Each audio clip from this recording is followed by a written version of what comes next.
Damay ka dito sa kinasangkutang gulo ng kaibigan mo. Nadamay. Sinaktan ka ng kagawad? Opo. Sabi niya sa akin, bakit ko daw tinatago si Marvin? Tapos sabay sikmura po sa akin 2 beses. Tapos dito po. Merong fake Facebook account na ginawa tong kaibigan mo na nagpapakalat ng mga malalaswang litrato. Oo. Sinong ginawa niya ng fake account? Katrabaho niyo rin. Katrabaho niya rin po. Katrabaho niyo na babae. Doon po, nabigla po ako. Talaga pong inaamin ko po at yun man hindi ko po itatanggi. Nanasunto ko po siya ng isa. Pagkatapos po noon, sir, lumabas po kami. Sabi ko sa kanya, ipasensya ka na kung nasunto kita kasi ako, yung ginagawa niya naman sa amin ay para naman pambabastos. Wala sa poder na mag-imbestiga para alamin kung may ginawang krimen. Wala sa kapangyarihan na napakayaman kung kulaway kayo. Tubing kong ulo mo din. Po, hindi naman po ako mayaman, sir. Hindi na, shut up! Hindi ba mali pag sinikmurahan kita, pinakinalaan kita, pagkatapos hihingi ako ng sorry sa'yo, di ba? Kung ako nakaupo dyan, pipirutuhin kita eh. Dapat hawak na ng pulis yan kasi yan ay a different kind of na usapan na hindi dapat nag-iimbestiga ang barangay. Ako po si Joe Mark Basilan na lumalapit po sa tanggapan ni Sir Ben at Sir Carl na ako rin po daw ay napagbibintangan ng gumagamit ng fake account. Ako po ay sinikmurahan ni Sir, ni Konsehal dahil po sa ako po ay pinagbibintangan pong gumawa ng gumagamit din po ng fake account. Pinatawag po kami sa barangay. Kala ko po, sasamahan ko lang po si Marvin at ako na po yung pinapasok. Kala ko po may tatanungin lang po. Doon po ako sinikmurahan ni Konsehal na tatlong beses po at dito po sa bandang kaliwa sa balikat. Sir Ben, Sir Carl, sana matulungan niyo po ako dahil sinaktan po ako at pinagbibintangan po nila ako na ako po ay gumagamit ng fake account.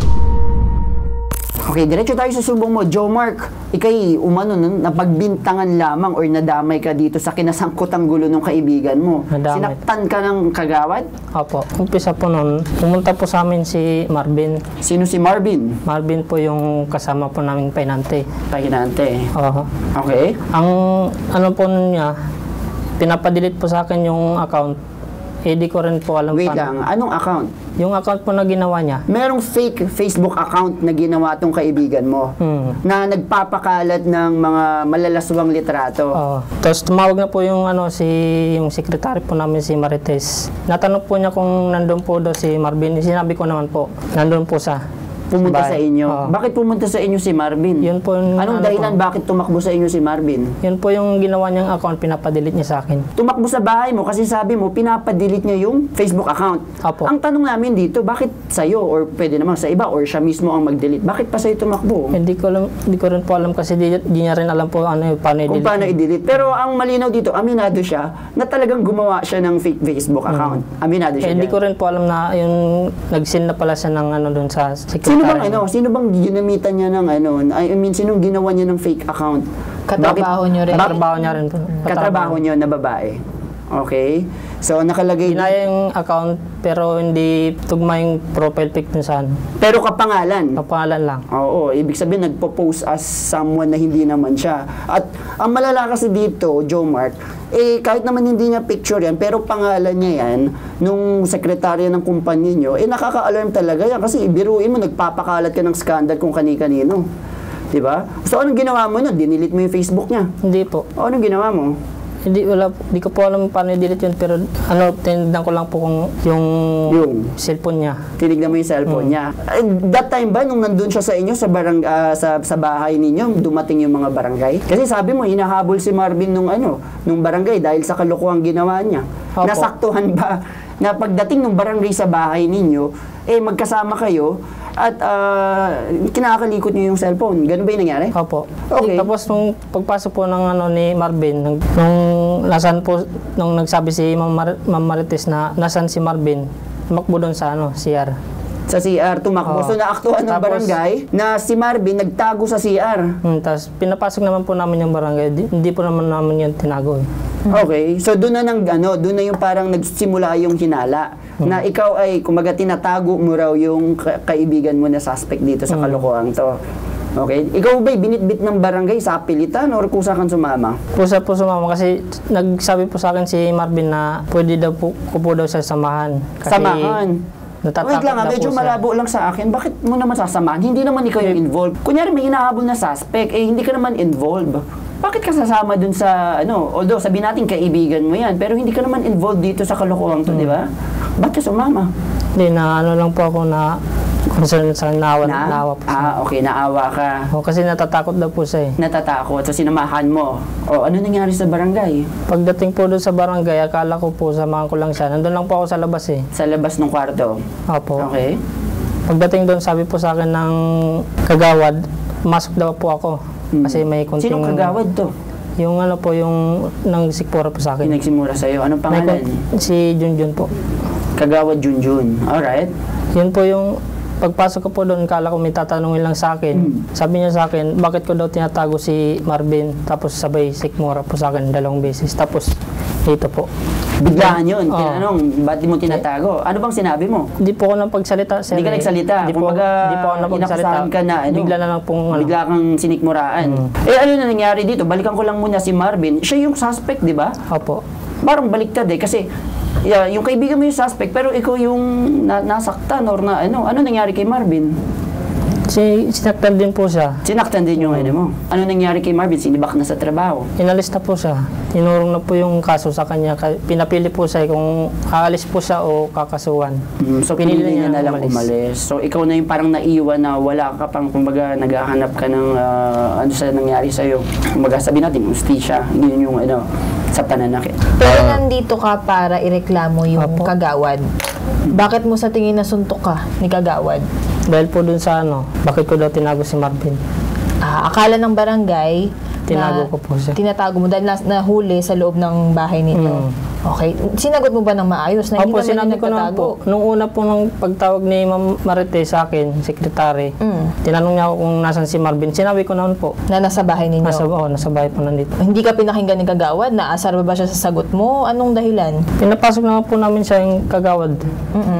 Nandun naman po sa CR, nagtago eh. Tinanong mo ba si kagawad bakit kanya sinuntok? Hindi po. Wala na, Hindi na po na pagsalita. Bigla na lang po sinikmurahan. Okay. Pero meron bang ibang nakakita dun sa panuntok na ginawa niya? Yung 3 sekretary po. Ka-work ninyo? Okay, sige. So nasa linya ng telepono ngayon si Sir Ben Tulfo po. Magandang umaga po sa inyo, Sir Ben. Good morning sa inyo. Monitor ko lang tong situation na to. Actually, nasa kabilang linya po, yung inireklamo pong kagawad, si Kagawad Johnson Bernardo Adriano. Po, Kagawad, nasa kabilang linya po si Sir Ben, nakikinig lang po sa atin. Sige po Kagawad, diretso na po ako. May akusasyon po kasi laban sa inyo. We would like to ask lang po yung panig nyo dito na sinaktan nyo daw po umano itong lumapit sa amin. Totoo po ba ito? Opo, sir, opo. Natutuwa naman po ako at maririnig din yung panig ko. Hindi lang po yung panig no nag-aakusa sa akin. Ang nangyayari po kasi dyan, inimbitahan po namin siya dito sa barangay para linawin kung tama yung akusasyon no nagre-reklamo sa kanila. So ngayon po, hanggang kinakausap po sila, nagtatanawan silang magkaibigan, ngingiti-ngiti. Ilang beses po nilang ginawa yun na sinabi ko po sa kanila na kung po pwede naman kaming mga nasa barangay, respetuhin nila. Kung doon ka ako sa lugar na pinanggalingan nyo, ganyan yung ginagawa nyo, huwag naman dito. Dahil dito naman ako sa amin, tahimik naman kami rito. Doon po, nabigla po ako. Talaga pong inaamin ko po at yun man hindi ko po itatanggi. Na nasunto ko po siya ng isa.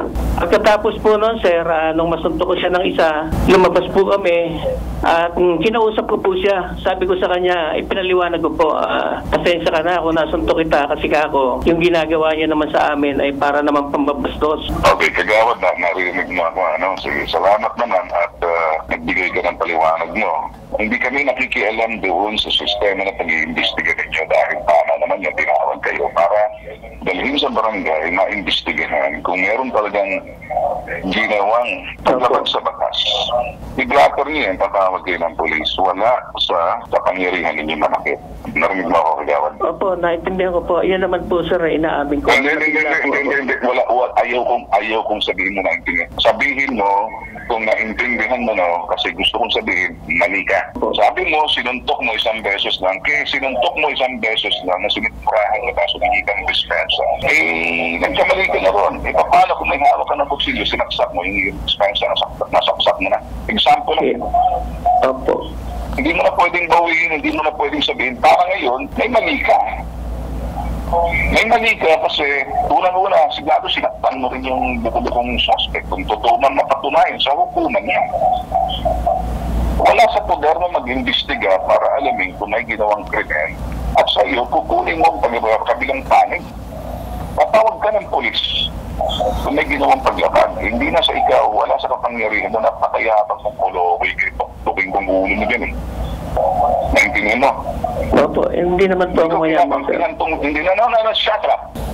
Anong ginawa niyo dun sa suspect? Kung ano rin nahuli ninyo, nakuha ninyo, na sinanang binugbog niyo rin. Tulad ng pangbugbog niyo rito sa pinaginalaan yung suspect din.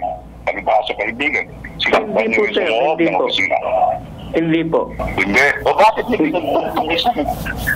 Bakit hindi binugbog dito kaibigan ng yung suspect na naghuli niyo tagtago sa siya? Hindi yung binugbog. Tinatanong ko lang. Opo, yun nga po, ang naging ano ko lang naman po, sir, sa kabigla. Parang ginawa mo, makinig ka, no? Parang selective, justice ang ginawa mo. Ay, hindi na nga justice yan. Selective ka parang taluhan. Sinaktan mo to dahil ko kaya mo. Wala tayong personalan dito. Hindi ko kayo kilala. Nakatingin lang ako kung tama yung proseso. Kahit suspect na yan, presumed innocent until proven guilty, nasa hukuman. Bakit mo sinintensya sa pamamagitan ng pagsikpura na ilip ang ulo mo? Ay, yung ugali mo, ugaling gangster. Hindi ba mali pag sinikmurahan kita, pinikinalaan kita, pagkatapos hingi ako ng sorry sa'yo? Diba? Opo. Mistake number 1, may ginawa na to. Dadagdag kayo, mistake number 2, gulpihin mo. Di dalawang pagkakamali na ngayon, salit isa lang. At saka mistake number 3, wala sa poder mo. So mas marami kang mali. Unang mistake, nagnanakit ka. Mali, hindi mo binigyan ng due process man lang.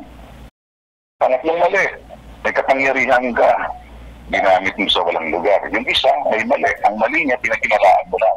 Mas marami kang mali, mas marami kang bukol kung ako nakaupo dyan.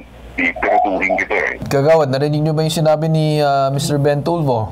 Opo.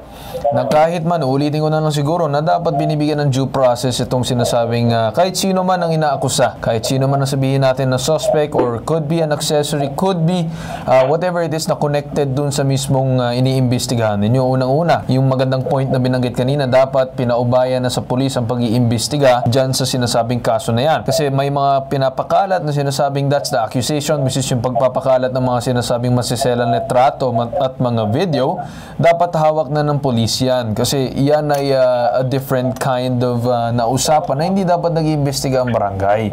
Hindi na pwede mamagitan ng barangay because that's for the law enforcement to do. Ngayon naman, puntahan naman natin ang mismong kapitan mo dito sa Barangay Longos, Pulilian, Bulacan. Magandang umaga sa iyo, Kap. Naka-live tayo sa IBC TV 13 at CLTV 36. Magandang umaga po. Yeah. Kap, masabi ko lang sa iyo, narinig mo ba yung nangyari dito na ginawa ng kagawad mo na pang suntok or pangbugbog dito sa kay Joe Mark? Opo, nakakusap ko na po si kagawad nung tumawag po kahapon. Nalaman ko po kahapon, sir. Nasuntok nga daw po niya yung tao. Anong ginawa mo naman? Narinig mo na sinuntok niya yung iniimbestigahan niya? Kagawad na mali ka po yan. Oo nga, mali. Anong gagawin nyo? Anong magiging parusa? I-refer ko po si kagawad sa DILG o sa FLEG po doon sa complainant. Kung may complainant po tayo, sasamahan ko po siya doon sa DILG para po kung ano po magiging parusa po kay kagawad na titingin po ng DILG o ng FLEG po na Sangguniang Bayan ng Pulilan. And then para naman dito sa kaso ni complainant, kung nagkakaroon ng investigasyon ng barangay, I think dapat ipaubaya yan sa pulis. Kasi kung meron talagang ginawang pagkakamali itong si complainant or si Joe Mark, edi dapat siya din ay magkaroon ng kaukulan parusa kung sakali siya ay sangkot dito. And bahala ng law enforcement ang mga kapulisan natin na mag-imbestiga dyan. Di ba dapat, Kapitan? Apo. Sa susunod, Kapitan, no, kapag meron mga cases na ganyan na kung saan may mga hindi magandang pagtrato sa isang kapwa, kagaya ng pagpapakalat ng mga sensitibong litrato at video, then I think it would be best na mismong pulis na mag-iimbestiga dahil merong paglalabag sa mga rights ng mga tao. So I think it's not just in the barangay's jurisdiction, dapat yung mismong kapulisan natin. Nakuha mo, Kapitan? Apo, Naintindihan po namin. So, Kap, ganito, papapuntahin namin siguro si mismong complainant, samahan ninyo sa DILG para magkaroon ng pagpa-file ng complaint against dito sa kagawad. Ayoko nang protektahan nyo yung kagawad ninyo dito. Dapat maging balanse kayo dahil nakatutok kami dito. Okay sa'yo, Kap? Hindi ko po ako tindihin si kagawad. Papuntahin niyo po sa akin yung complainant. Ako po magsasama po sa kanya mismo ng personal. Okay, sige, Kap, asahan namin yan na yung magiging agaran action mo dito. Okay, balik tayo dito kay Joe Mark. Pupunta ka mamaya kay Kapitan and then gagawan mo na ng paraan para makapag-file ng complaint sa DILG para posible na masampahan ng sinasabing administrative case itong sinasabing barangay kagawad. Kasi kailangan ng complaint. Sinabihan ko na si Kapitan, if ever man na may concern ka, pwede ka naman din tumawag sa amin. Pero, dun sa pangalawa din, yung kung saan iniimbestigahan ka nung una, mas maganda din na mapatunay dun sa law enforcement na wala kang kinalaman. I believe din dapat na magkaroon ng investigasyon. Para at least, kahit papano, kung wala naman ng problema, dun sa mismo mong case, kung saan may posible daw ikaw na pagsangkot, yan ang akusasyon, then dapat mapatunay naman kung sino nag-aakusa na talagang involved ka. Yun ang para sa amin na hindi lang talaga namin gusto yung pagbubugog ng barangay. Ikaw, Joe Mark, anong nararamdaman mo ngayon? Baka may mensahe ka kay kagawad dun sa barangay. Kinakabahan. Ba't ka kinakabahan? Pinagtanggol, tumawag pa si Sir Ben para sa'yo. Wala na pong masabi, ma'am. So, maraming salamat kay Sir Ben.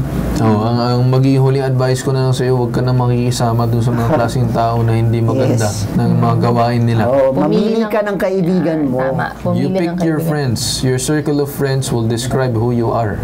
But then again, of course, you still have a responsibility din na dapat dun sa complaint against you ay dapat masagot din na maayos at ma-prove kung talagang wala kang kinalaman. Okay sa'yo? Okay. Kaya dyan nagtatapos ang sumbungan natin ngayong araw. Hinggit sa sumbungan, imbestigahan, ano man reklamo na bibigyan ng solusyon at aksyonan. Ito nag-iisang pambansang sumbungan. Tulong at serbisyong may tatak, bitag, ilalaban ka at di iiwan. Ako si Carl Tulfo at ito ang hashtag Ipabitag Mo.